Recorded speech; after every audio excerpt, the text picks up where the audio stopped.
पुण्यामध्ये स्पर्धा परीक्षांची तयारी करणाऱ्या विद्यार्थ्यांची तरुणांची संख्या लाखोंमध्ये आहे आणि त्यामुळं शासनाकडून या नोकऱ्यांचं खाजगीकरण कंत्राटीकरण करण्याचा जो निर्णय घेण्यात आला आहे आणि त्या विरोधामध्ये रोहित पवारांनी जी भूमिका घेतली आहे त्याला हा मोठा प्रतिसाद पुण्यातल्या पेठापेठांमधून आपल्याला मिळताना दिसतोय। रोहित पवार हे वेगवेगळ्या स्पर्धा परीक्षांची तयारी करून घेणाऱ्या क्लासेसमध्ये जात आहेत। रोहित दादा, पुढचा तुमचा जो अजेंडा असणार आहे किंवा पुढची जी आखणी आहे ती कशी आहे? मी आता 25 ऑक्टोबरपासून भारतातील सगळ्यात मोठी युवकांसाठी आपण पदयात्रा काढलेली आहे। त्याच्यामध्ये सर्वच युवा एकत्रित येऊन ती पदयात्रा काढत आहेत आणि 25 ऑक्टोबरला तुळापूरपासून ती यात्रा सुरू होईल आणि 7 डिसेंबरला 42 दिवसानंतर 800 किलोमीटरचा प्रवास केल्यानंतर ती यात्रा नागपूरला अधिवेशनाच्या पहिल्या दिवशी ती पोचेल।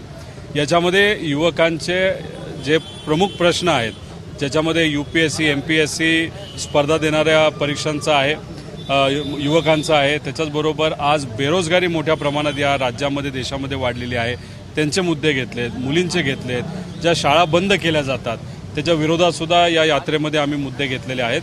पण 24 तारखेला म्हणजे 25ला ही यात्रा सुरू होईल, 25 तारखेला दसऱ्याच्या निमित्ताने एक आशीर्वाद दिवस म्हणून तिथे आपण महात्मा फुले वाड्याला जाणार आहोत दर्शन घेण्यासाठी, लाल महालाला आपण जाणार आहोत आणि तिथून एक यात्रा आपण काढत आहोत। ती यात्रा ही टिळक स्मारकपर्यंत जाईल 2.5-3 किलोमीटर, ज्याच्यामध्ये हे सर्व युवा सहभागी होतील आणि तिथं 10 वाजता सकाळी आदरणीय पवारसाहेब हे आम्हा सर्वांना संबोधित करतील आणि पवारसाहेब बोलतीलच, पण पवारसाहेबांबरोबर एक 7 ते 8 युवा म्हणजे युवती असतील, युवक असतील, त्यांच्या अडचणी तिथं तमाम उपस्थित असणाऱ्या सर्व युवकांना बोलतील। त्याच्यातून प्रेरणा घेऊन 25 तारखेनंतर आम्ही 800 किलोमीटरची यात्रा काढत आहोत। नागपूरपर्यंतचा जो टप्पा असणार आहे तर महत्त्वाचे टप्पे कोणकोणते असणार आहेत या प्रवासामध्ये? कुठे कुठे सभा होणार आहेत, कोण कोण त्यामध्ये सहभागी होणार? नाही, एकदम मध्य ठिकाणी आदरणीय पवारसाहेब येऊन सभा घेणार आहेत। सुरुवातीला फक्त आशीर्वादासाठी सभा नाही, पण एक चर्चासत्र नाही तर युवकांचं एक संमेलन आपण करत आहोत आणि शेवटची सभा ही नागपूरमध्ये होणार आहे। सभापेक्षा जी यात्रा आपण काढली ती तिथं धडकेल आणि त्याच्यामध्ये आधी सुप्रियाताई असतील, जयंतराव पाटील साहेब असतील, अमोल कोल्हेजी असतील आणि आमचे ते विविध सेलचे प्रमुख आहेत ते असतील, काँग्रेसचे काही मंडळी असतील, त्याच्याचबरोबर इतरही जे काही मित्रपक्षातले नेते कार्यकर्ते पदाधिकारी तिथं संबोधित करण्यासाठी असतील। ज्या ज्या गावी आम्ही त्या दिवशी थांबणार आहोत तिथं पण असणारे मित्रपक्षाचे त्या भागातले नेते लोकांना मतदारांकडून असा आरोप होतोय की महाविकास आघाडी सरकार असताना हे जे काही कंत्राटीकरण आहे किंवा खाजगीकरण आहे त्याचा निर्णय घेण्यात आला, त्यावेळीच हा निर्णय झालेला आहे, आता फक्त अंमलबजावणी होती। ते जे बोलतायत खोटं बोलत आहेत। आम्ही पुराण्यानिश्चित बोलू शकतो तेव्हा फक्त लेबर विभाग आहे त्यासाठी एक मर्यादित ही भरती होती आणि त्याच्यानंतर या सरकारने आत्ताचा जो GR गेल्या महिन्यात काढला त्याच्यामध्ये सगळ्या विभागासाठी कंपल्शन करण्यात आलं आणि त्याच्याचबरोबर तिथं असणारे जे मंत्री आहेत ते त्या बाबतीतला निर्णय घेणार आहेत। गेल्या 20 दिवसामध्ये 11,000 भरती या कॉन्ट्रॅक्टवर झालेल्या आहेत आणि पुढच्या काही महिन्यामध्ये 1 लाख भरती आता ही कॉन्ट्रॅक्टवर घेतली जाणार आहे।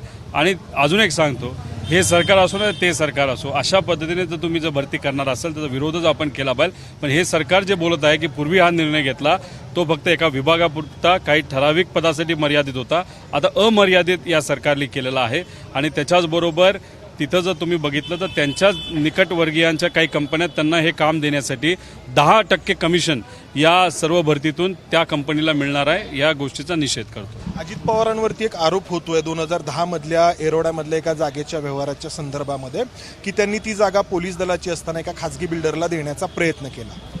त्या बाबतीतली माहिती जर तुम्ही जर मला विचारले तर मला अजिबात त्या गोष्टीची माहिती नाही, त्याचा अभ्यासही नाही, काय घडलं हे मला आज इथं सांगता येणार नाही। पण ज्या अधिकाऱ्यांनी ते पुस्तक लिहिलेलं आहे त्या नावाजलेले अधिकारी आहेत, त्यामुळे सरकारला जर वाटत असेल तर तुम्ही त्याची शहानिशा करावी। पण आज कुणी कुठली जमीन घेतली, कुणी काय भ्रष्टाचार केला, कुणी कुठलं पद मिळवलं, कोण मुख्यमंत्री कोण उपमुख्यमंत्री याच्यावर चर्चा करण्यापेक्षा युवांवर आज चर्चा करण्याची जरूरत आहे। बरोबर आहे, तुम्ही युवकांवरती चर्चा करतात त्याला प्रतिसादही मिळतोय, परंतु तुम्हाला वाटतं की जर खरंच आरोप होतोय तर चौकशी याची करायला हवी, शहानिशा करायला हवी? उद्या माझ्यावर चौकशी चालू आहे, माझ्या विविध जे काही स्वायत्त संस्था आहेत त्यातून माझ्यावर एन्क्वायरी चालू आहे, पॉल्युशन बोर्डाची एन्क्वायरी चालू आहे, इन्कम टॅक्सची चालू आहे, या सगळ्या गोष्टी चालू आहेत। माझ्यावर चालू असलेल्या सत्तेत असलेल्या लोकांवर पण चालू करायला काय हरकत आहे. बरोबर आहे. धन्यवाद. तर रोहित पवार या ठिकाणी या सगळ्या विद्यार्थ्यांच्या प्रश्नांना वाचा फोडतायत. त्याचबरोबर अजित पवारांच्या संदर्भामध्ये जो काही वाद समोर आलेला आहे तर त्या वादाची चौकशी व्हायला काय हरकत आहे असं रोहित पवारांचं म्हणणं आहे. जर माझी चौकशी होते तर अजित पवारांची चौकशी व्हायला काय हरकत आहे. एका अर्थाने पवार कुटुंबातील राजकारणाचं एक नवीन पर्व या निमित्ताने सुरू होताना पाहायला मिळत आहे. कॅमेरामन अमोल गवाळेसह मंदार गोंजारी, एबीपी माझा, पुणे. एबीपी माझा, उघडा डोळे बघा नीट.